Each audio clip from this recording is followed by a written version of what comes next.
Okay. Are we good to start recording? Yep. I started it. I had a feeling start. And then I put on Miss Rachel on my other monitors so she can watch Miss Rachel. So, start it whenever you're ready. All right.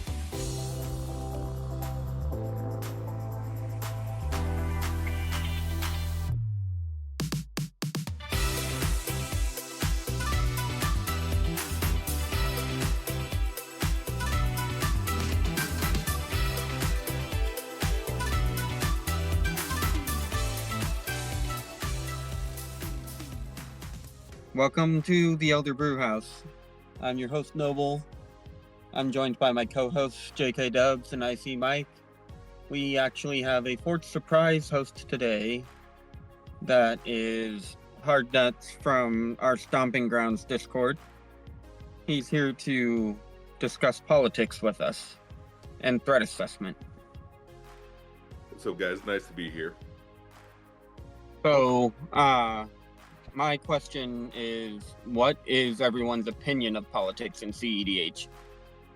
Is it useful? Does it actually create more wins than losses? Are you able to negotiate draws more effectively using politics? Well, yeah, I mean, politics are kind of important in every aspect of life, right? Like, there is no aspect of life where politics don't impact something. I mean, we all learned that at a pretty young age. cEDH, just by its roots, is a multiplayer game, and that means politics are going to matter and be significant. I mean, there's no escaping that.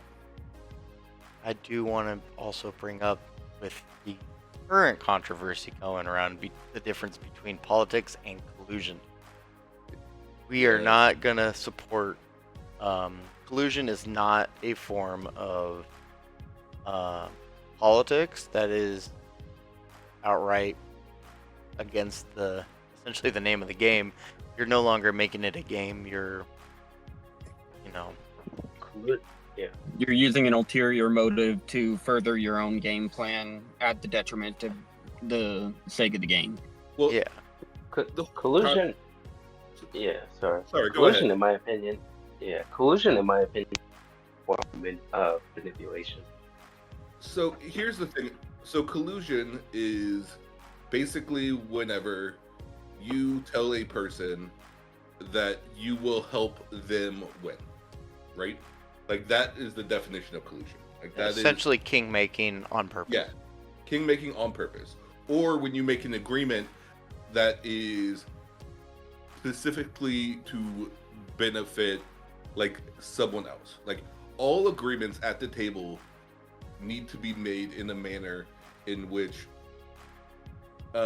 you are putting yourself in somewhat of a equal footing, at least as far as what people are aware, right? So if you say, hey, I'll help you, if you go ahead and kill him, I'll help you with that, that would be collusion, because you two are colluding against the rest of the table.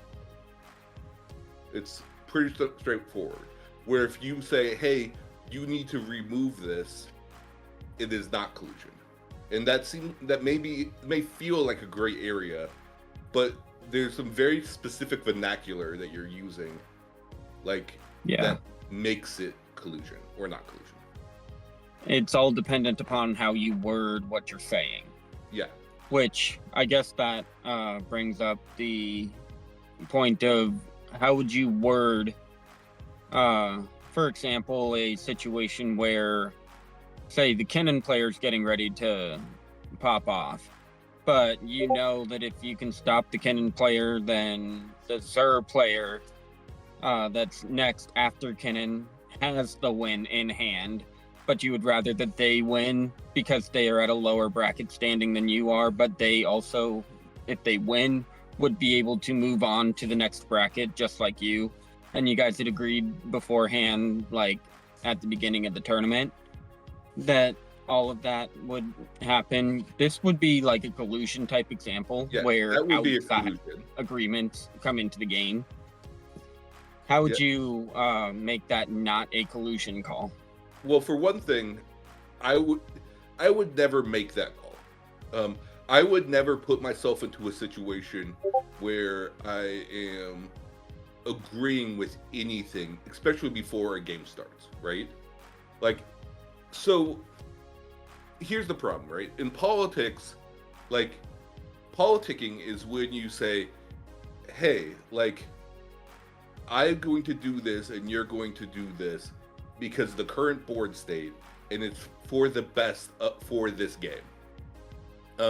Collusion is where you focus outside the game. Now, you can personally do it, right? Like if I look at the game and I go, okay, so if the Kinnan wins, I still move on. But if the Zur wins, I'm not going to be able to move on. I can tell, let's say, Thrasios Timna, like, hey, pay attention because the Zur player has this in hand, and they're going to win the game. Like I can make that statement without it being collusion. But the second I like, hey, let's make an agreement to do this, this, and this, then it becomes collusion. Now, Yep.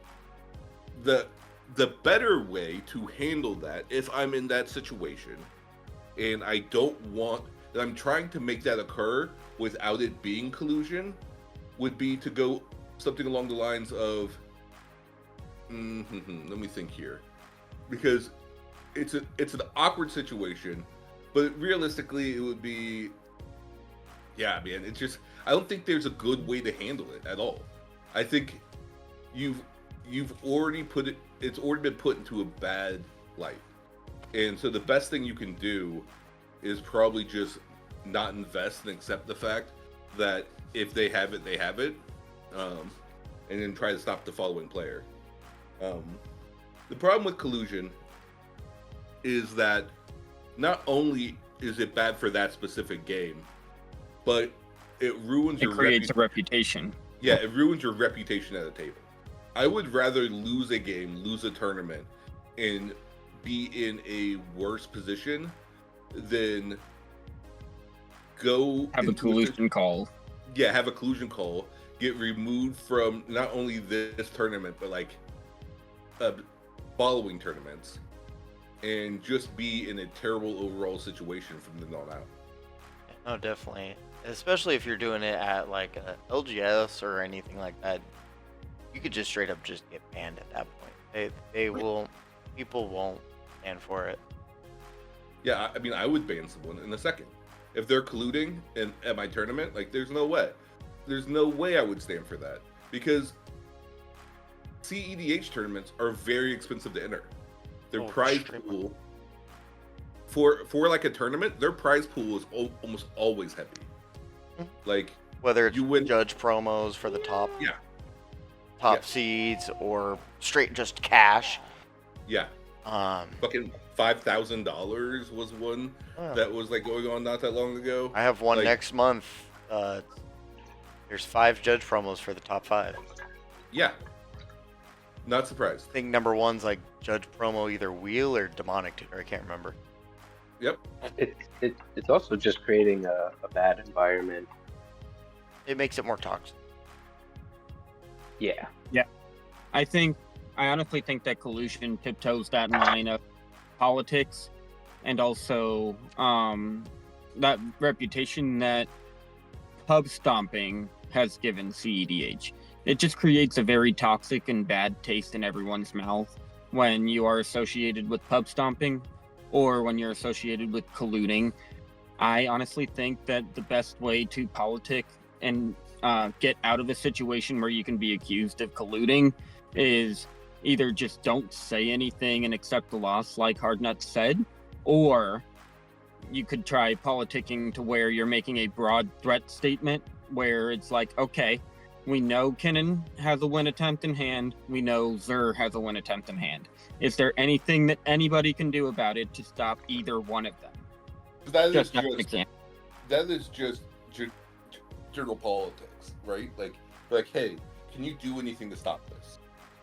And the player may say yes, the player may say no, but that is just generally how the game goes. Yeah. There's also like when somebody's like, I'm going to counter whatever the hell you play because like in it, and you go, look, I do not have win with this. This does not further my win. It just gives me, let's say, a blocker, because that guy over there gets a combat damage trigger, and I want to have a blocker. Let this thing resolve. Let this creature. Let's say you would do all you have as a creature is, let's say, a recruiter of the guard. Normally, somebody was like, I don't want you to search with it, and you can just be like, okay, I'll search for just some trash creature. Don't care. I just need it as a blocker, and that's your only way to not die. And then they go, and then you just counter it. They have that choice to counter it, so you don't have a blocker, or they can let you have it, but then you also have, look, you made that agreement of, I'm gonna search for something that's not gonna further my board state, so that this will resolve. And then you are then bound by that politics, and if you do not follow your politics, then that is also similar state of, it leaves a bad taste in everybody's mouths, because now you're not following through with your agreement. I do wish there was some backlash, like rule-wise, that was associated with not following with agreement. Yeah, And maybe I'm wrong here, but it feels like there should be when an agreement is made. Usually you just end up being the target of the entire table, because they're like, well, you're not, or you just don't get any more politics and nobody listens to you, because they're like, you broke that one agreement at the beginning of the game. Why would I listen to anything else you say? And essentially you become the pariah of the table. Either everybody targets you just to get you off of the table, they don't want to listen to you, or they just don't listen to you. And 100%. But what if the difference is me winning and not winning the game? Like, what if I made a political agreement in the next game? Is what you're saying? No, I mean, what if I made a political agreement towards the end of the game, making a statement that I would do something? Right, and you're saying that if you, let's say you made an agreement to tutor for something, and then you lied, and you won the game off that. Yeah. What should the consequences be? Yeah. In that game or the next game? In that game, because let's say it's a tournament setting. Mm-hmm. I mean, there is no rules broken. I know there aren't, but that's why I'm making this statement. I think there should be a rule associated with it. I don't think there ever will be necessarily. Oh, there probably won't be. Commander. There could be, like, if the tournament the person that's running it makes a rule for it, that, like, let's say if you break politics, and that by breaking politics wins you the game, it ends up, instead of being a win, it's a draw. Like, I mean, and that's something I could see, but like, because that would be a deterrent for people to do that. Or they go, look, I can get the win here, and just then they can go and offer the draw. Mm-hmm. But if I may cut you off, you said if they win the game. What if they don't win the game on that? Does that make it okay? How do you really police that? I mean, that would be the thing, right? That's why it's a slippery slope. How you police that's really easy. You call a judge over, and you go, "Hey, this is the agreement." And it's just like any other, like, it's an infraction. It's just like any other, like, board state penalty. You know what I mean? It would be like the judge call for collusion, except it would be a judge call against dishonored deals. Yeah, and it would be an infraction. You would receive an infraction, and then if you do it, like, multiple times, like, you can get removed from the tournament. Yeah, it's just like any, like, if you play like Modern or any other, like, big tournament, like a general infraction.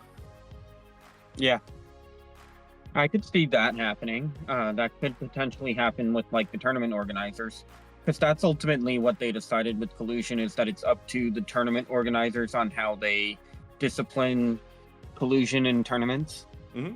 Which I can see that, but I also believe that since the whatever program that WotC has for the judges to use to assess how rules are enforced, I honestly think they should create a subsection for Commander and just straight up recognize Commander as a format, since they've taken it over.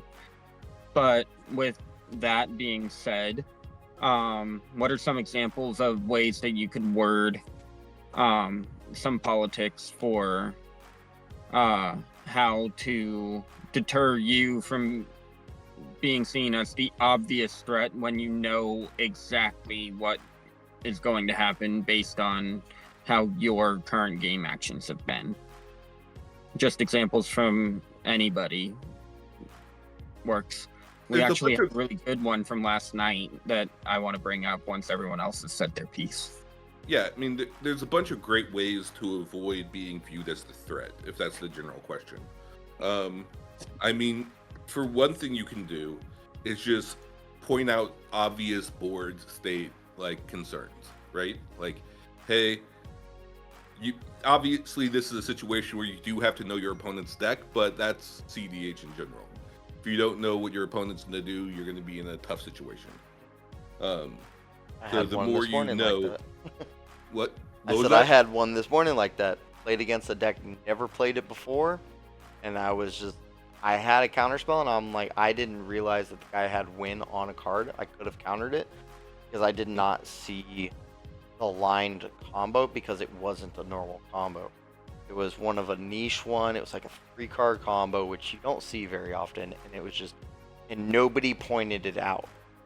And it's like, well, if nobody pointed it out, but then everybody was upset with me going, well, you had the counterspell. And I'm like, yeah, but nobody said this needs to be countered or this guy wins the game. There was no attempt at politics. And that's another thing is if nobody points it out, and then they go, well, you could have. No. That's part of politics too, is if you want to stop somebody from winning, you need to say something if you don't have an answer.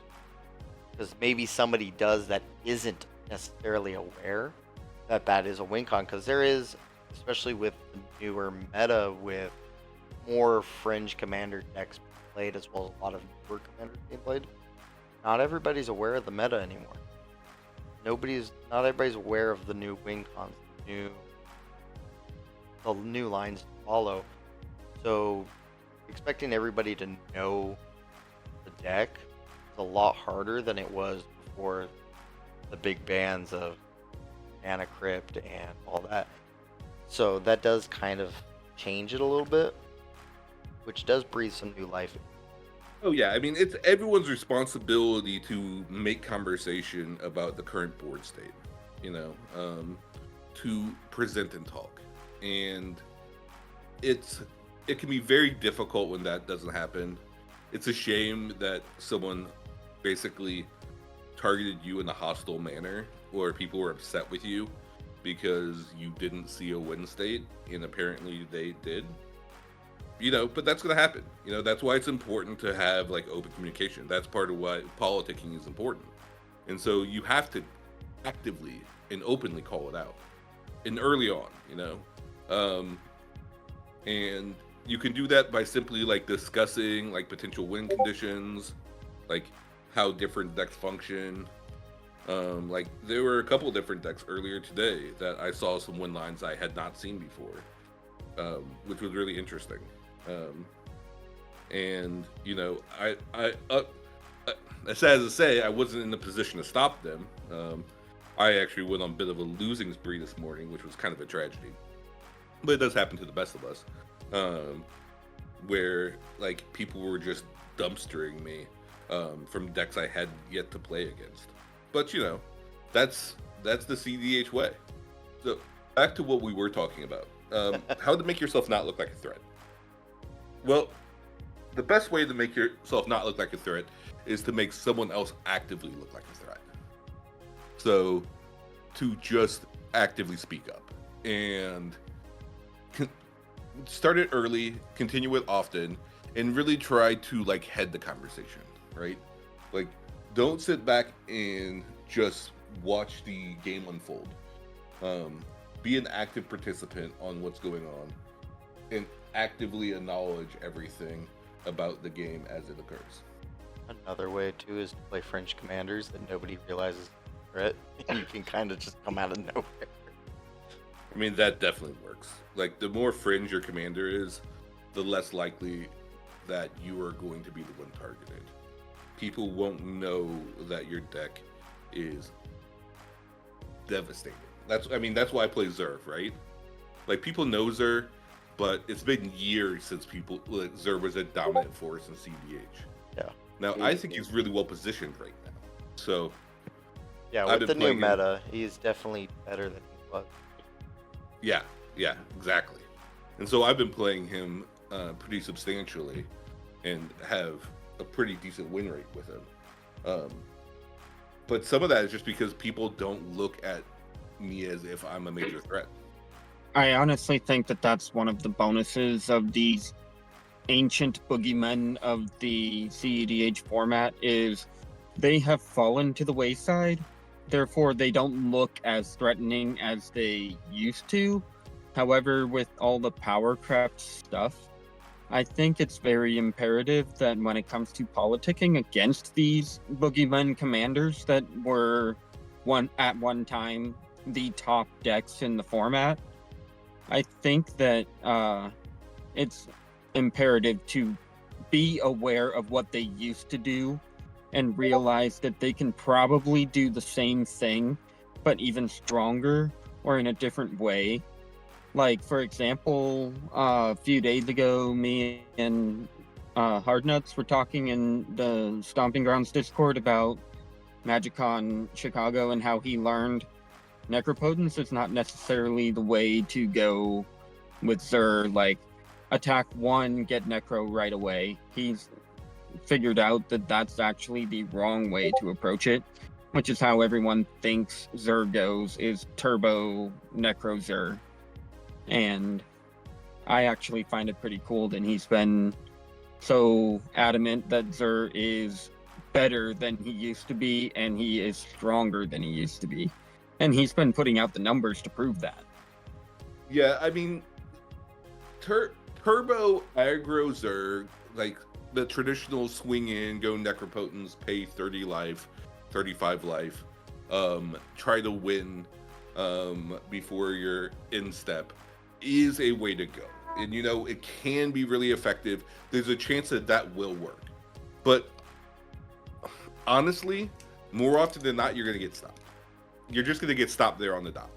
And then you're going to be hard committed into a position where you don't have a win, or you've tried to use your win. Everything else that you had to discard 20-something cards, and you become in a position where it's like, man, there's nothing I can do any longer.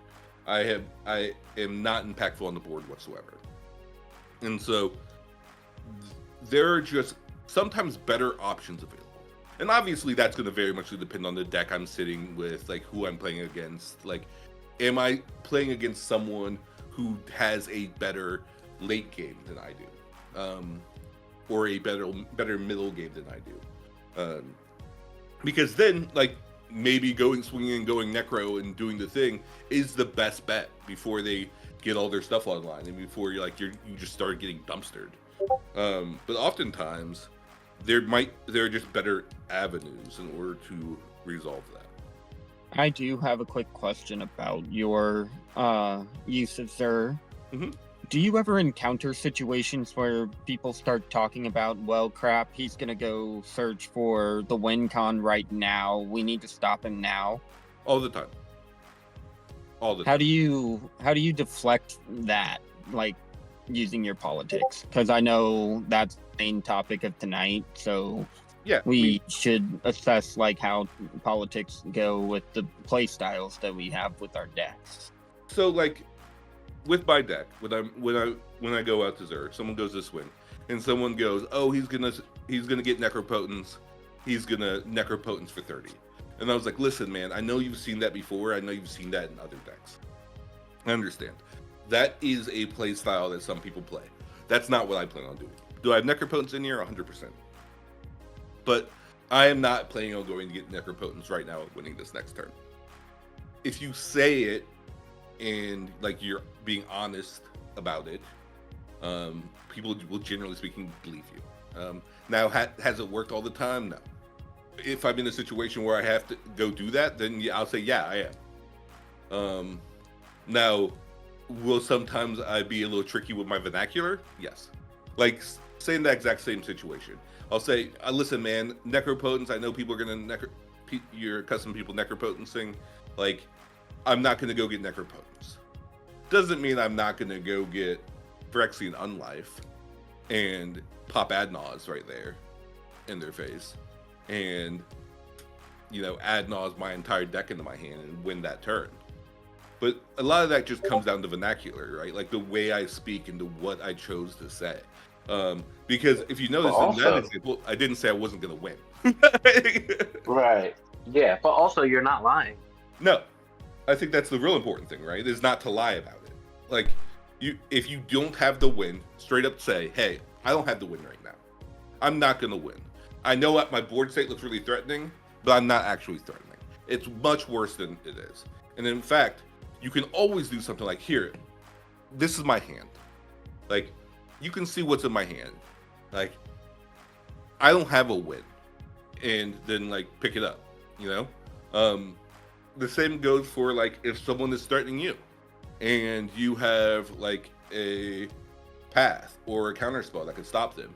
Be like, hey, man, if you do that, I'm going to have to counterspell it. And we're both going to lose resources because of it. Or you could just not do that. And then we can both keep our resources and we can figure out other targets for it. And sometimes that's enough to dissuade whatever someone's going to do. Yeah. That's actually a pretty good enlightenment on how you politic with your play style. I do want to bring up the game that me and Mike had been in last night.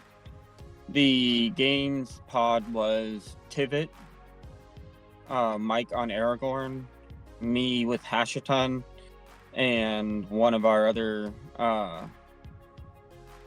Discord members on Kennen. Mm-hmm. What ended up happening was Mike had cast an Archivist of Ogma in response to me discarding Razaketh and reanimating it with Hashaton and then getting ready to go tutor. Mm-hmm. In response to him casting the Archivist of Ogma, I cast OBM and just started hard locking the table, which was kind of hilarious to see because our Archivist of Ogma is a forced draw. So I can just keep sacrificing my armies to Razaketh to tutor whatever win cons I want and just dismantle the opponent's boards.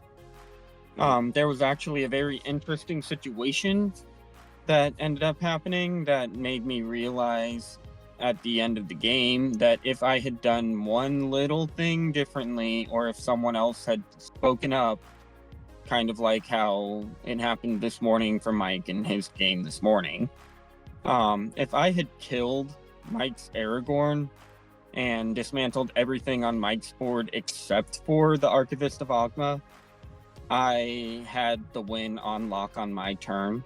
And I tried so hard to politic everyone against Kennen and Tivit because they are the current boogeymen of the format, and Hashaton is evidently rising as one because last night after the game, I went into a very deep discussion with the Tivit player and the Kennen player about how Hashaton, while it lost that game, still managed to provide enough resources to keep the game under control until everyone had taken Hashaton down to where I couldn't do anything. But the politics started happening after we saw the Kennen player tutor Basalt Monolith to his hand. He had tutored Basalt Monolith to his hand using Manifold Key. I think it was Manifold Key. That would make sense. And he had Kennen on board. So I was like, okay, I'm going to go tutor for 2 cards. I'm going to kill Kennen. I ended up having 2 blue and 1 black open. So I went for my win right then and there. after everyone was like, oh, well, crap. Now he's just going to tutor for his win cons and just keep throwing one attempt upon one attempt upon one attempt. They were not wrong. However, I managed to last 2 more turn cycles after that first win attempt. And I had straight up tutored the other win attempt, and everyone was like, just kill Hashitan. That way we don't have to deal with him because we know he's got the win in hand. I had no way of politicking out of that.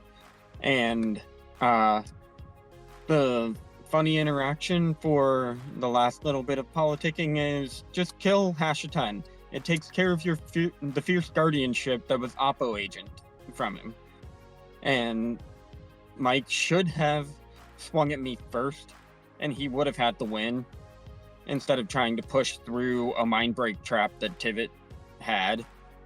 Because he had ended up revealing that he had a mind break trap. I don't remember when he revealed that he had one, but it was very shortly after a huge stack war between me and Tivit.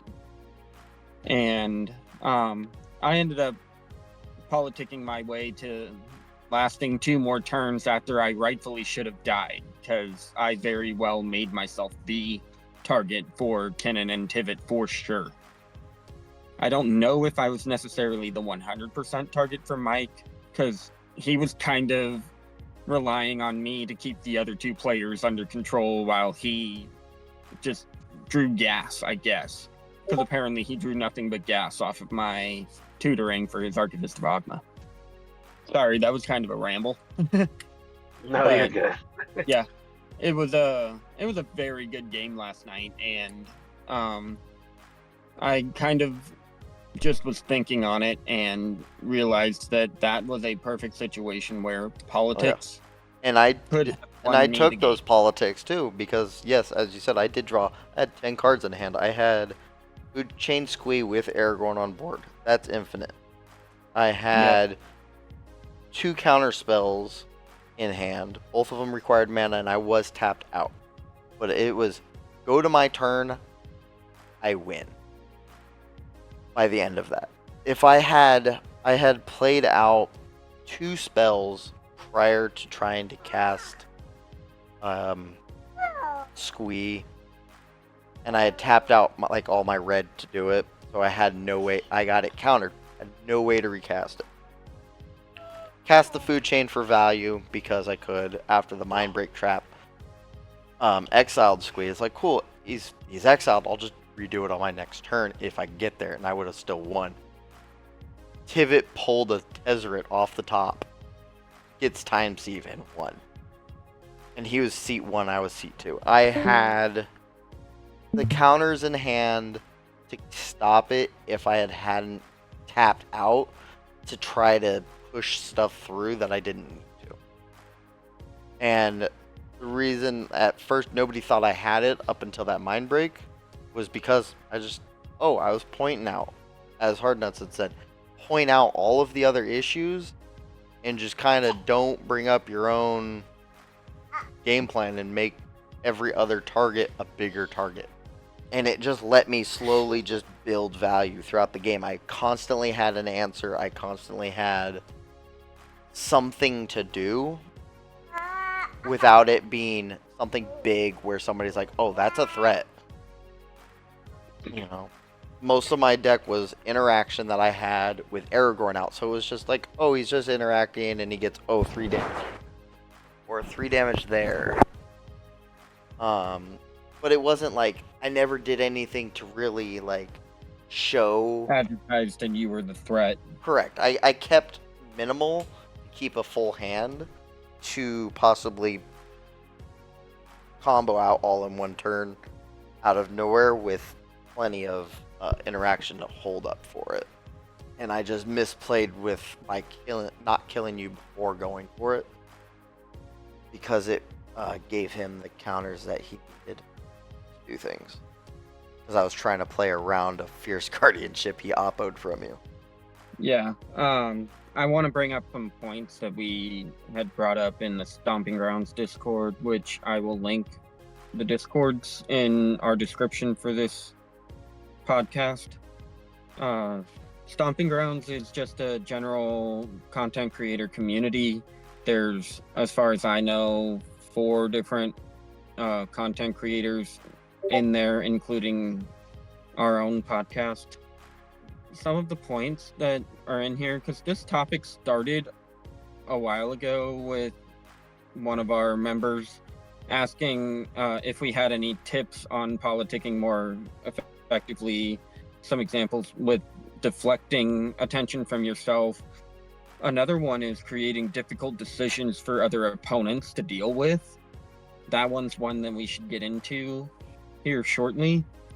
But Hardnuts brought up in this Discord that showing a spell is more often than not more efficient than casting the spell itself. Because if you flash a counterspell, for example, that Fierce Guardianship, that had everyone playing around that Fierce Guardianship. Except for myself, because I was just like, I'll tutor for the counter to counter the counter. Because I had that on board. But everyone else was playing around that Fierce Guardianship. So we were using it as a major politic. Then you had to use a tutor to get there. Like, so you still had to play around it. It was a Razaketh. He had Razaketh tutor. He tutored it without any spell needed. So he was able to have an answer for it. Yeah.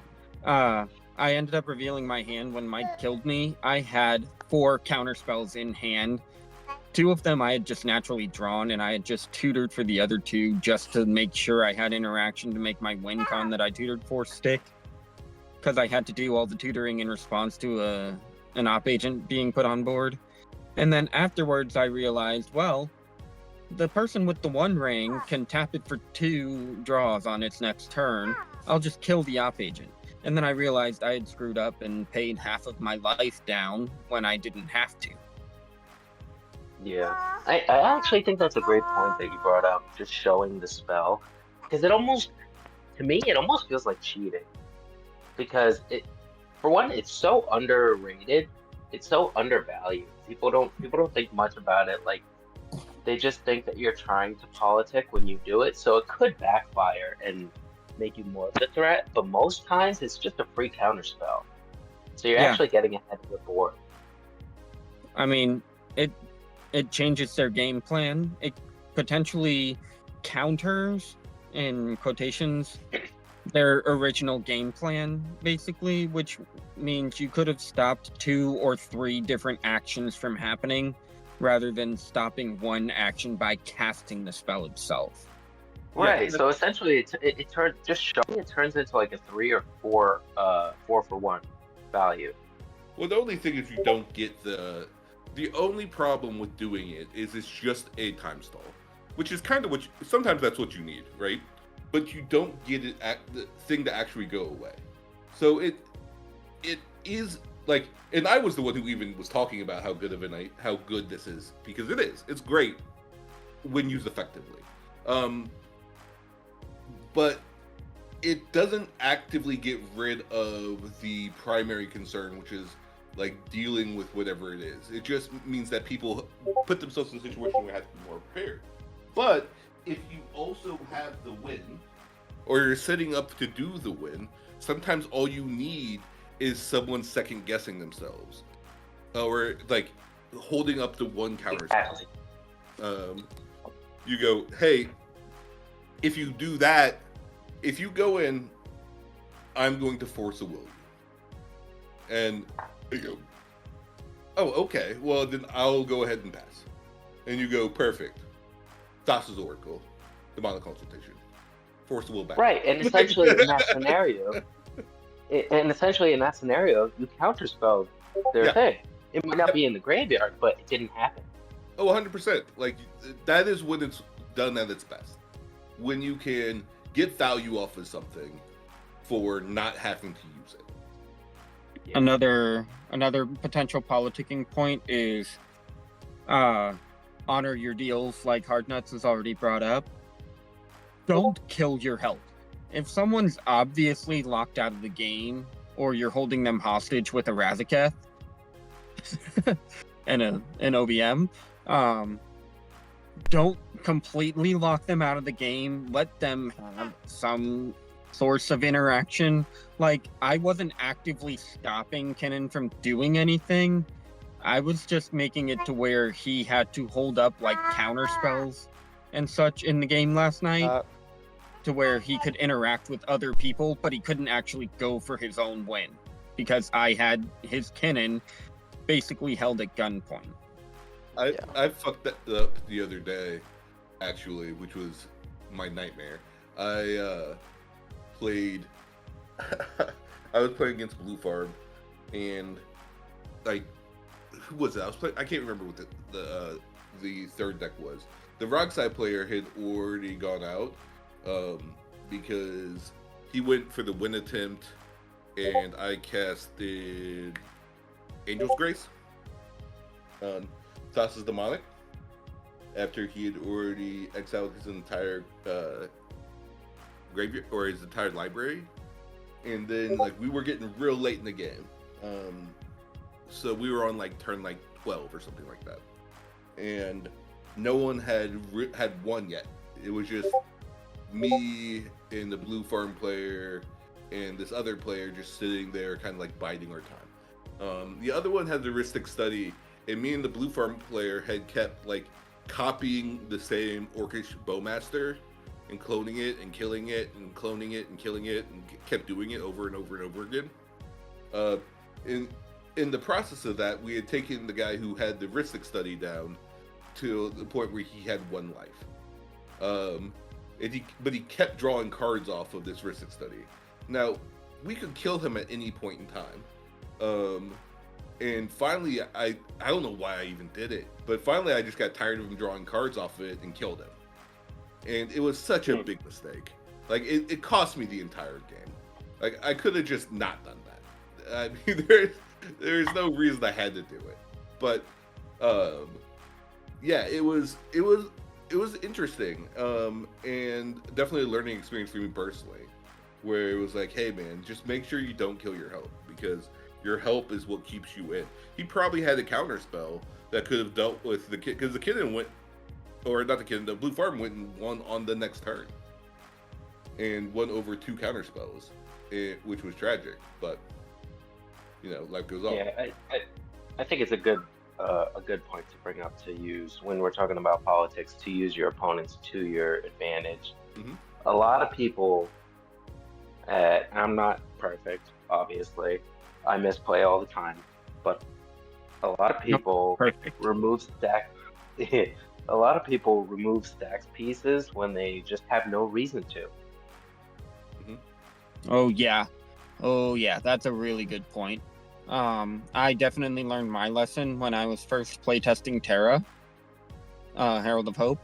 I accidentally removed an Aethersworn Canonist entirely too early and enabled the Elsha player at the table to go off. And it ended up costing me the game when I had the win attempt in hand. Yep. The next turn. I was the one after Elsha. And I ended up losing that game because I had removed the Aethersworn Canonist at the wrong time. I remember that game. I was going to cast multiple spells in one turn, and I ended up not doing it and messed up. Yeah, sometimes just the little things, you know, making a one poor move can be the difference between winning and losing. Yep. That's an example of poor threat assessment. Which threat assessment or is one not of the even most just difficult things to do. taking into account too how possibly that stacks piece is. Yeah, it's slowing you down, but how much is it slowing everybody else down? Is it actually affecting you more than it is affecting everybody else? Yeah, and me being the Terra player, I technically shouldn't have even been worrying about it because my deck doesn't cast stuff. It just pulls it out of the graveyard. So I actually didn't have to worry about casting multiple things. When the Elsha player plays a turn 1 top and a turn 2 Elsha, it's like, okay, we need to slow that person down.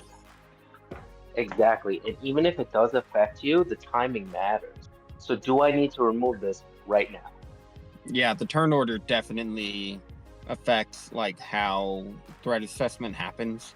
Because a lot of people don't realize being in seat 4 absolutely sucks as an EDH player. Just any commander game. Seat 4 sucks. You're going last, you're watching everyone else do their thing, and you're watching your hand become more useless. Not necessarily totally useless, but more useless than what it was when you kept it, simply because you know what you're dealing with from what everyone else has played. So, with that being said, the issue with seat 4, how do we politic diverting the threat from us when we are in seat 4 and we've been doing nothing but using like an Esper Sentinel or Ristic Study or Archivist of Ogma to draw up to where we could catch up in the game, and we have a massive grip of cards, but we have nothing to do with them, and basically the table assesses that you're the threat because you have the biggest hand. How do we divert our attention from, or their attention from us to the true threat, like properly threat assess that? When push comes to shove, if you have a bunch of hands in your a bunch of cards in your hand, but you can't do anything, you just show your hand. It's really the only solution, right? Like, because if you don't show your hand, everyone will say, yeah, but you discarded like 20 cards and blah blah blah. Like, they won't see what you see, and if you really are not the threat, just present it. Yeah. I was gonna say, I mean, the tail end of your question kind of nullified my answer. I was gonna say, just make it known that you are in 4th seat, that you did start the game lower than everybody else. But that also comes to someone else, right? If someone says they're not the threat, just say, okay, can I see? Yeah, that would work. Like, a lot of the times. If someone has risk things like, I draw 20 cards, man. I know, I'm not the threat. I'm like, okay, hey man, if you're not the threat, can I see your hand? Oftentimes the answer is no. However, you offered that olive branch out there. It's like, hey, show that they're not a threat. Yeah, and if they say no, you just go, hey man, I understand you're nervous showing your hand, but like, if you're not the threat and you don't want me to treat you as a threat, I just need to see it. I need to see that you're not the threat, because from where I'm sitting, you have 30 cards in your hand, and that suggests to me that you are the active threat. It definitely broadcasts. You potentially have your win con in hand. We have no way to know that. So therefore, us as a table should target you down because you have so many cards in your hand. Give us a reason not to hit you. Yeah, give us a reason. And that's something I will always say is give me a reason not to. Because if you're being honest and you're not the threat, then I will gladly go and target whoever is the threat. The last thing I want to do is attack someone who's actively not a threat, or treat someone as if they're a threat if they're actively a threat. Like, that's just bad for me. Like that, I'm putting myself in a bad situation, sir. So like, it's always better to like handle the threat as quickly as possible. That's exactly why I didn't bother saying anything when everyone was like, you know what? He's got the win in hand. We need to take him out. I was like, I have no way to tell him I'm not. I literally could not tell them I'm not the threat. I don't have any reason to not have the win con in my hand. I had a Razaketh and an Archivist of Ogma to abuse. I took my chance and I did it. Yeah, I mean, the situation where you are going to win, and they decide they're going to take you out, like, you can say something along the lines of, hey, listen, if you take me out, you are setting this person up to win, right?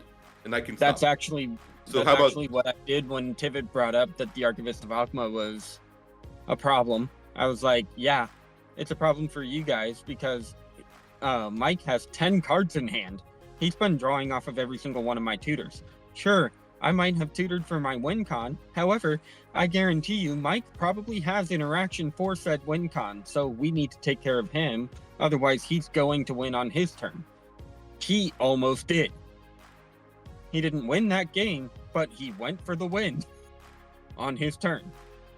because Tivit didn't go after Mike when I said you could go after Mike because he's been drawing up all of his cards.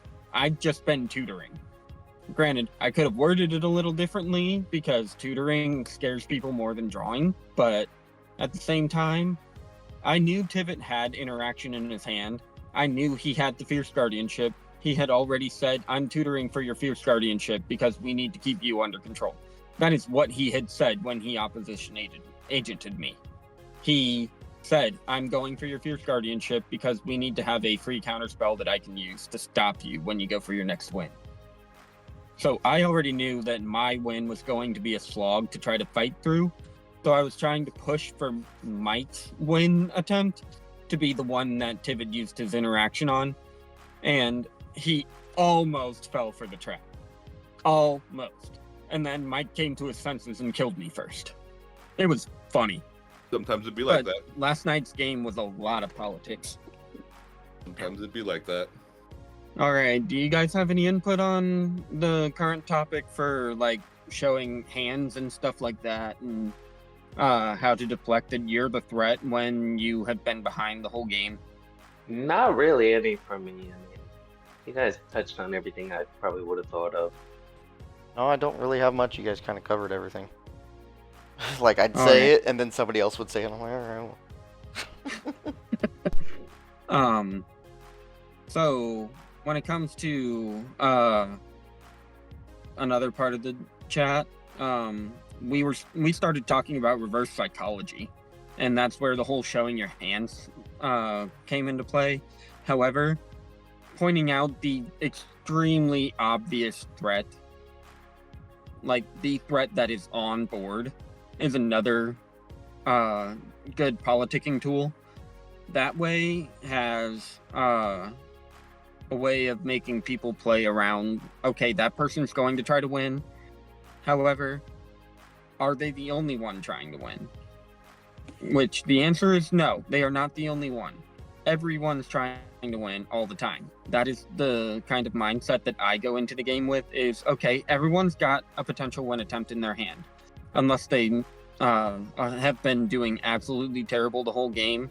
That is the mindset that I have, and I use my politics to the max that I can, on the assumption that, okay, this person has the win in hand.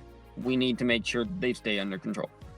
When it comes to me being the turbo Mardu player that I am, I'll go for my win the moment that I'm able to. And that sometimes is a detriment to how I play, and it definitely affects my win percentage. However, catching people off guard by having them focus on another player at the table, like, for example, Tivit last night with his Tivit Time Thief combo, I was like, okay, he's had a full grip the whole game. He's got interaction. He probably has a way to get his win.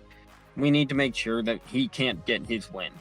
And the table worked as hard as they could to stop him. I, in fact, went to I think it was 7 or 8 spell stack trying to stop him the first time that he went for his win. And that's just something that it's like, okay, point out the obvious. The threat that's on the table is the big fat 6/6 flyer that makes 5 artifacts and goes and grabs a time thief.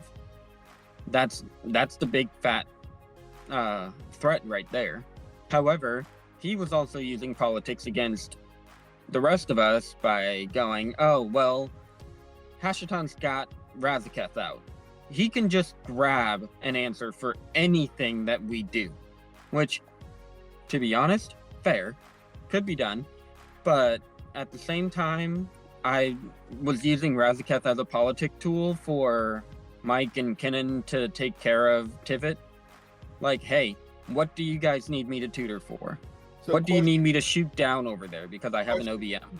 Question. Those are the types of words and phrases that we need to use sometimes in the game to have other players think, okay, this person's trying to help me. They're not trying to win. Yeah.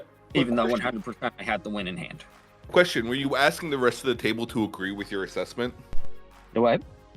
So a great way to do that, to make sure everyone is on page, like, so let's talk. What is the most powerful thing at the table? And like, I think it is this. Do you agree? And once you can get someone, once you say, "Do you agree?" people are likely to say yes, and once they do agree, then they're more committal to that plan and to that being the threat, just generally speaking. Or B, say no, in which case they're not actually working with you. Yep. So asking people if they agree with you is a great way to get people to buy in, and also to find out if people are just generally not going to buy into what you have to say. Yep. That actually brings up another point. Hardnuts mentioned assessing and the getting them to agree with you. You could also do the reverse of that. Be like, yes, I'm the threat. Just kill this one thing, and I'm no longer the threat.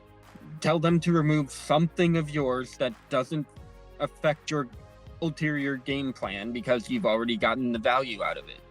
Like when you use Zur to tutor for Necropotence or Rhystic Study, usually it's like, I assume Mystic Remora, Rhystic Study, something like that, over Necropotence, because Necropotence, you're straight up trying to go for the win that turn, usually, right? Yeah, so the way I do it is Rhystic Study, Mirror Maid. Yeah.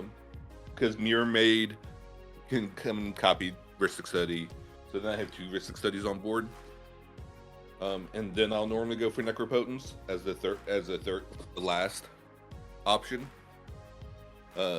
Just to secure a win, unless I have something like Child or one of the other Necro enablers, unless I can go with a Adnaz. But basically, yeah, I mean, once I got my value out of it, if someone's like, I just unplugged. If someone's like, oh, like, Alpha is the threat, let's kill him. Like, kill Zur. F that guy.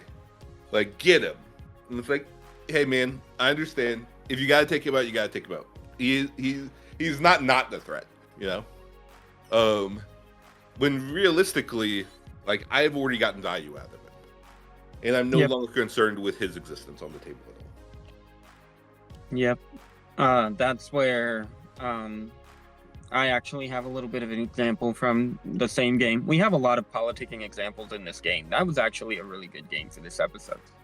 Last night, Tivit swung into me to try to get my life total down because I had been abusing Razaketh. I was like, okay, I understand. I've been tutoring this whole entire time. Keep in mind that the moment I lose this tutor, Kinnan unlocks. He was like, I don't care. I'm attacking you anyways. So I ended up tutoring 2 more times with my Razaketh, and then I blocked with Razaketh and just removed the Razaketh. And I told him, okay, now Kinnan's unlocked, so after this, it's kind of on you to take care of him. Because I've already gotten everything that I may need to be able to take care of one of you, I can't necessarily take care of all of you. So I deflected all of the blame onto him, and granted, it didn't, as I keep saying, I didn't win. However, I think my use of politics got me further in that game than I would have been if I hadn't used them. The next point that we brought up in here is just keep your opponents second guessing themselves. And it's an extremely good way of using, like, it's a game of not psychological warfare, but it's like a mental mind break game where you're trying to figure out what your opponent is doing, but at the same time trying to keep them from figuring out what you're doing. It's a very fine line when it comes to politics, and that is what makes politicking so important in our gameplays. Now, when it comes to dual commander, I assume there is absolutely no politics. Am I correct? Since it's just 1 versus 1? Yeah, for dual commander, it's very much similar to like modern or standard, where you're not politicking against the person against you. It's they're they're not gonna let you do if they have the ability to stop you from doing some bullshit. They're gonna stop. There's no reason for them to politic to let you keep something.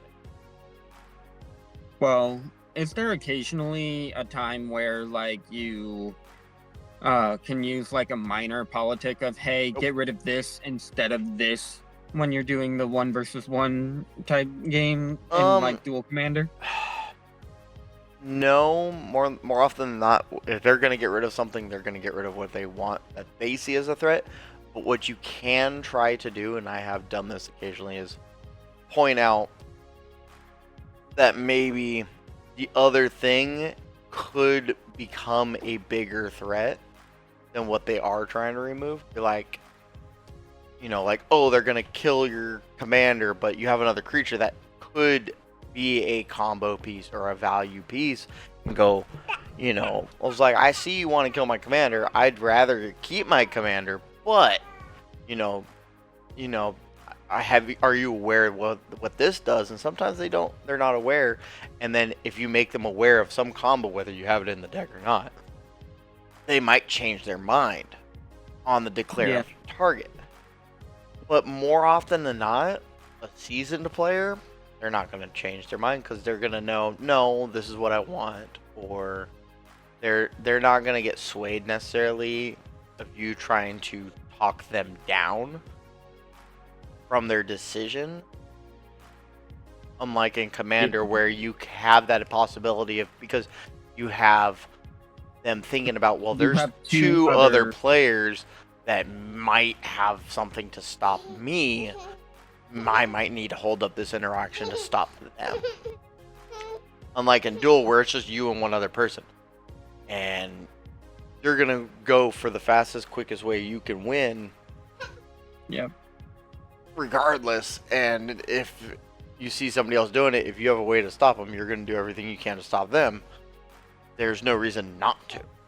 One part of the like reverse psychology aspect of politicking that is really, really good is tell them, okay, when you place a threatening piece on the board, or they see a threatening piece go to the graveyard, tell them, yes, that is a combo piece, and it is a dangerous combo piece. However, I don't have any other part of it on the board right now, so it is not currently the biggest threat. I honestly think that X, Y, or Z is the bigger threat at this current time. One thing that I like to do, and I've actually realized that Hardnuts likes to do when we play, due to the conversation we had in the chat, is tell them that, yes, that's the threatening piece. Don't tell them the consistency part of the threatening piece. Yeah. I mean, just obviously trying to mislead to a degree, right? Like, hey, like, yes, this is threatening, but realistically, it's not a concern right now. Or, like, tell people, like, oh, it will be a turn if go unchecked eventually, but right now we have this to worry about. Like, just redirecting what I have going on so it doesn't seem like it's as scary as it actually is. Some examples of some questions that you can ask is the question why when they're removing something from the board. Why are you killing Op Agent? Why are you killing Hermit Druid? Why are you doing this? And I feel killing the Oppo Agent's pretty self-explanatory one there. Yeah, but people are doing it correctly. Yeah. People just kill Oppo Agent because Oppo Agent they want to tutor. People aren't killing Oppo Agent when they have an Oppo Agent target and they're trying to remove it. Yeah. Like, so it's like, hey, like, why are you killing Oppo Agent? At this and time. You say, because Oppo Agent. Like, okay. Like, well, Like, because Oppo Agent, like, yeah, I get that. But Oppo Agent isn't doing anything by itself. So, like, instead of Oppo Agent, why don't you try removing something that's going to actually impact the board right now? Because that's the big part, is just doing stuff that impacts the board right this very minute. Yeah, the follow-up question to why are you killing Oppo Agent is, are you killing it because you're planning on tutoring for the win next turn? Yep. That puts a little seed in the other opponent's minds of, That scares everyone else. Yep.